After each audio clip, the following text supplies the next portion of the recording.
ಜೀವನದಲ್ಲಿ ಬಡತನ ಬರಬಹುದು, ಅಪಮಾನ ಬರಬಹುದು, ಸೋಲುಗಳಾಗಬಹುದು, ಸಾವು ಬರಬಹುದು. ಇಂಥ ಘಟನೆಗಳು ನಡೆದಾಗ ನಮ್ಮ ಹಿರಿಯರು ನಮಗೆ ಸಾಂತ್ವನದ ನುಡಿಗಳನ್ನು ಹೇಳ್ತಿರ್ತಾರೆ. ಏನಾಗಿದ್ದು ಮರೆತು ಬಿಡು, ಹೊಸ ಮನುಷ್ಯ ಆಗಿ ಬದುಕಬೇಕು ಅಂತ. ಏನಾಗಿದ್ದು ಮರೆತು ಬಿಡು, ಹೊಸ ಮನುಷ್ಯ ಆಗಿ ಬದುಕಬೇಕು. ಹೊಸ ಮನುಷ್ಯ ಆಗಿ ಬದುಕೋದಂದ್ರೆ ಏನು? ದಿವಸ ಬೆಳಗ್ಗೆದ್ದು ಕ್ಯಾಲೆಂಡರ್ ಪೇಪರ್ ಹರ್ಕೊಂತ ಕುಂದ್ರದ ಹೆಂಗ?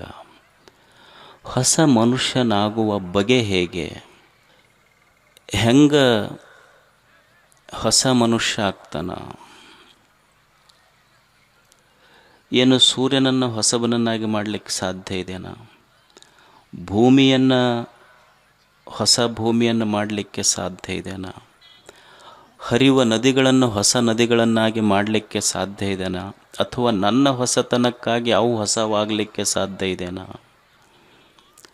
ಹೊಸ ಮನುಷ್ಯನಾಗುವುದು ಅಂದರೆ ಹಾಗೆ. ಯಾವುದರಿಂದ ಜೀವನದಲ್ಲಿ ಹೊಸತನ ಬರ್ತದೆ?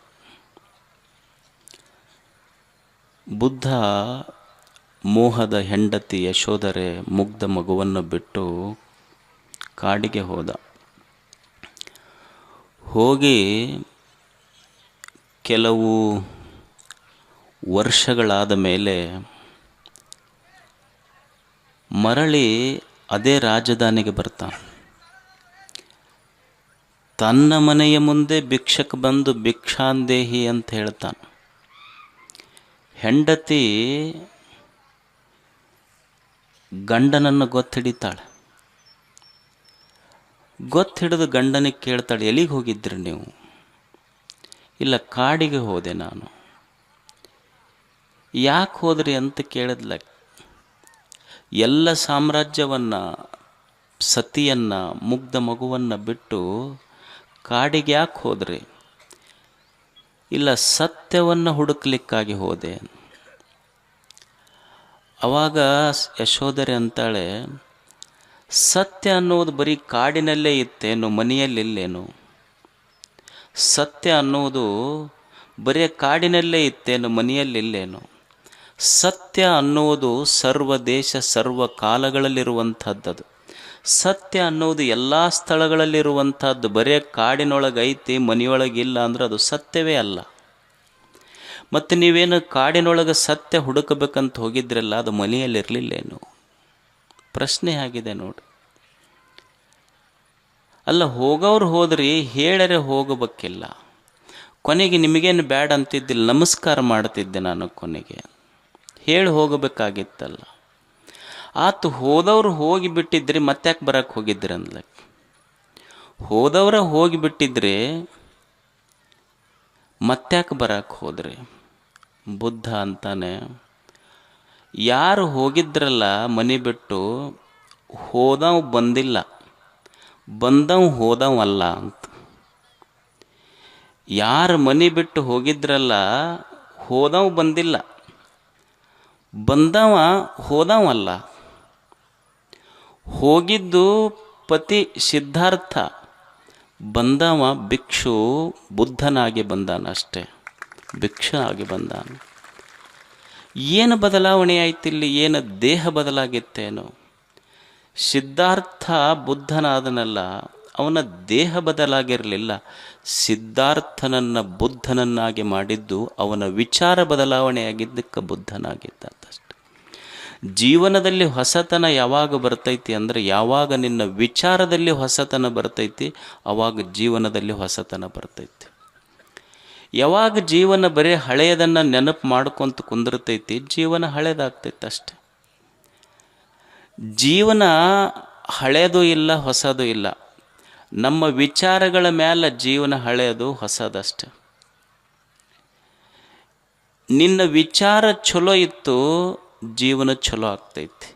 ನಿನ್ನ ವಿಚಾರ ಕೆಟ್ಟಿತ್ತು, ಜೀವನ ಕೆಟ್ಟಾಗ್ತೈತೆ ಅಷ್ಟೆ.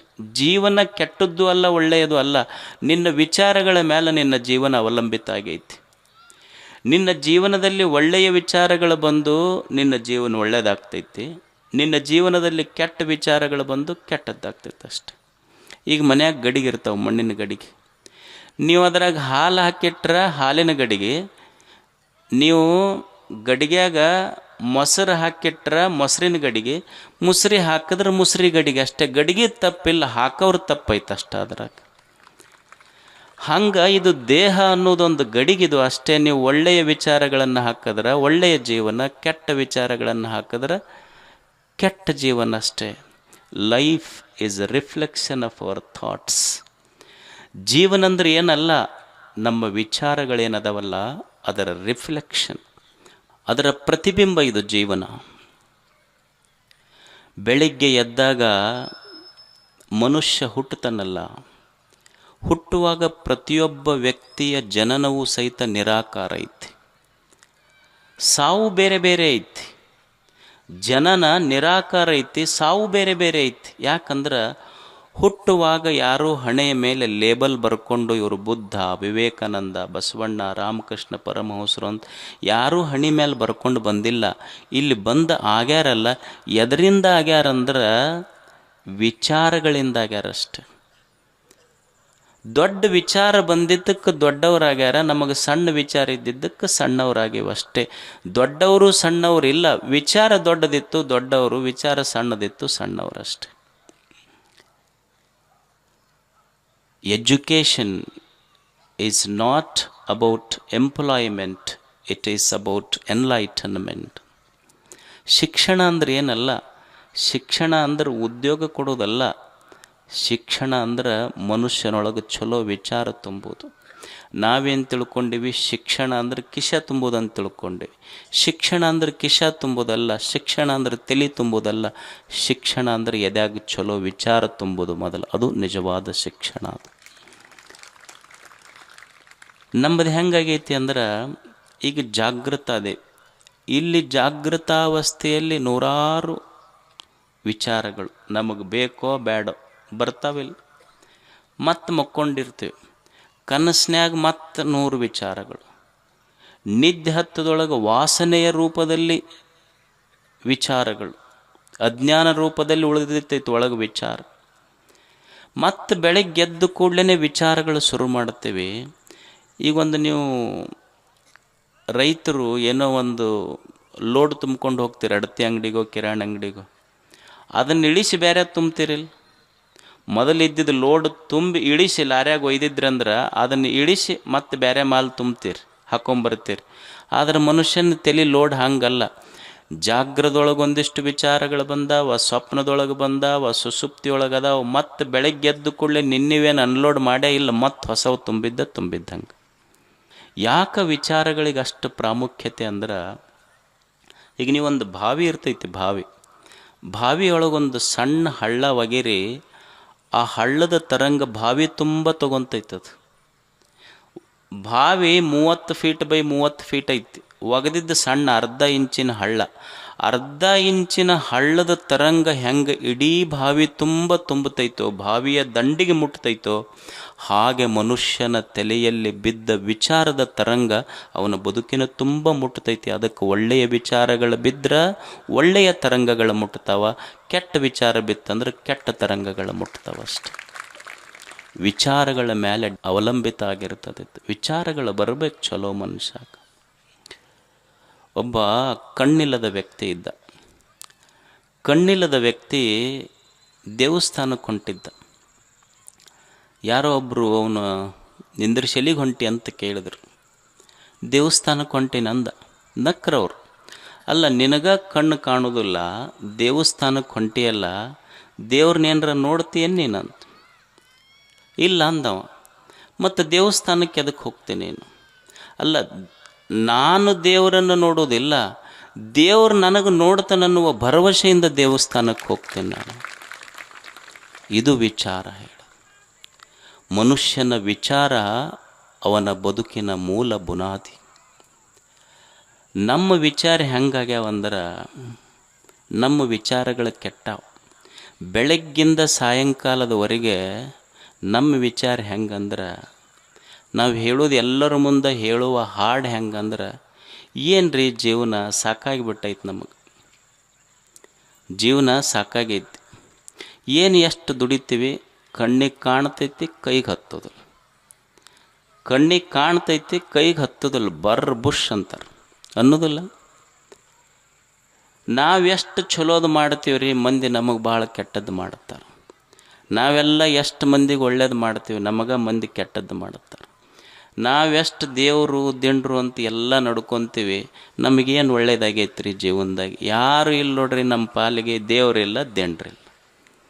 ಇಷ್ಟು ನಿರಾಶೆಯಿಂದ ಮನುಷ್ಯ ಬದುಕಕತ್ತಾನಲ್ಲ. ವಿಚಾರ ಮಾಡಕತ್ರ ಜ್ಞಾನಿಗಳು, ಋಷಿಗಳು, ಯಾಕೆ ಮನುಷ್ಯ ಇಷ್ಟು ನಿರಾಶೆಯಿಂದ ಬದುಕ್ತಾನ? ನೀವು ನಿಸರ್ಗ ನೋಡ್ರಿ ಎಷ್ಟು ಚಂದ ಬದುಕ್ತೈತದು. ಈಗೊಂದು ನವಿಲು ಇರ್ತೈತಿ, ನವಿಲು ಕುಣ್ಯಾಕೆ ಶುರು ಮಾಡ್ತೈತಿ. ಯಾವಾಗ ಅಂದ್ರೆ ಮಳಿನೇ ಬಂದಿಲ್ಲ ಅದಕ್ಕೆ, ಬರೀ ಮೇಘಗಳ ಗರ್ಜನೆ ಆದ್ರೆ ಸಾಕು ಕುಣಿತೈತಿ ನವಿಲಿಗೆ ಮಳಿ ಬರ್ಬೇಕಂತಿಲ್ಲ, ಬರೀ ಮೇಘಗಳ ಗರ್ಜನೆ ಆದ್ರೆ ನವಿಲು ಕುಣ್ಯಾಕೆ ಶುರು ಮಾಡ್ತೈತಿ. ಕೋಗಿಲೆ ಮಾವಿನ ಗಿಡದಾಗ ಮಾವಿನ ಹಣ್ಣು ಬಿಟ್ಟಿಲ್ಲ, ಬರೀ ಚಿಗುರು ಬಿಟ್ಟೈತಿ, ಚಿಗುರು ಬಿಟ್ಟರೆ ಹಾಡಕ್ಕೆ ಶುರು ಮಾಡ್ತೈತದು. ನವಿಲ ಮಳಿ ಬಂದಿಲ್ಲ, ಮೇಘಗಳ ಗರ್ಜನೆ ಆದ್ರೆ ನವಿಲ ಕುಣ್ಯಾಕೆ ಶುರು ಮಾಡೈತಿ. ಮಾವಿನ ಹಣ್ಣು ಬಂದಿಲ್ಲ, ಬರೇ ಚಿಗುರು ಬಂದ್ರೆ ಚಿಗುರು ತಿಂದು ಕೋಗಿಲೆ ಹಾಡಕ್ಕೆ ಶುರು ಮಾಡೈತಿ. ಇವ ಮನುಷ್ಯ ಅಳಾಕತ್ತಿದ್ದೆ.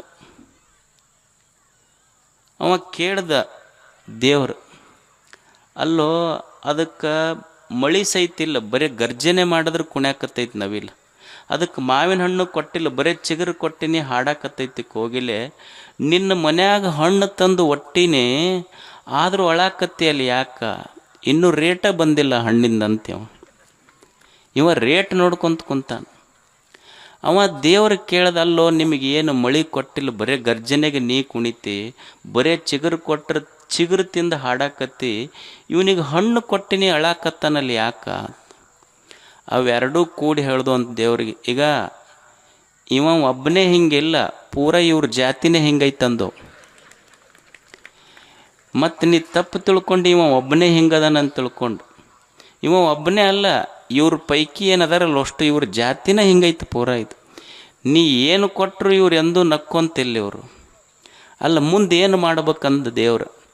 ಏನೂ ಮಾಡೋದಿಲ್ಲ, ಜಾಗ ಖಾಲಿ ಮಾಡಿಲ್ಲ. ಇನ್ನೊಂದು ಸ್ವಲ್ಪ ಹೊತ್ತು ನೀ ಕುಂತಂದ್ರೆ ನಿನ್ನ ತಲೆ ಕೆಡಿಸ್ತಾರ ಅವ್ರು. ಇನ್ನೊಂದು ಸ್ವಲ್ಪ ಹೊತ್ತು ನೀ ಕುಂತಂದ್ರೆ ನಿನ್ನ ತಲೆ ಕೆಡಿಸ್ತಾರ ಅವರು. ಅಂದ್ರೆ ಮನುಷ್ಯನಿಗೆ ಈ ನಿರಾಶೆಗಳು ಬಂದಿದ್ದು ನಿರಾಶಾದಾಯಕ ವಿಚಾರಗಳಿಂದ. ಋಷಿ ಚಿಂತನೆ ಮಾಡಿದ ಯಾಕೆ ಮನುಷ್ಯನಿಗೆ ಅವನಿಗೆ ಜೀವನದಲ್ಲಿ ಜಿಗುಪ್ಸೆ ಬಂತು, ನಿರಾಶೆ ಬಂತು?